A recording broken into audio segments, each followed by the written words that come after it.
All right. Now, how to achieve this? And fact of the matter is that आजकल सभी ज्ञानी हैं. I get hundreds of these messages on LinkedIn, WhatsApp. I watch so many videos. I attend so many trainings.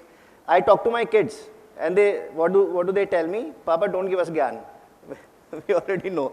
So आजकल सभी ज्ञानी हैं. All of us know that to achieve this, we need to plan work, finish it early. We need to wake up at 5 a.m. For that, we need to sleep on time.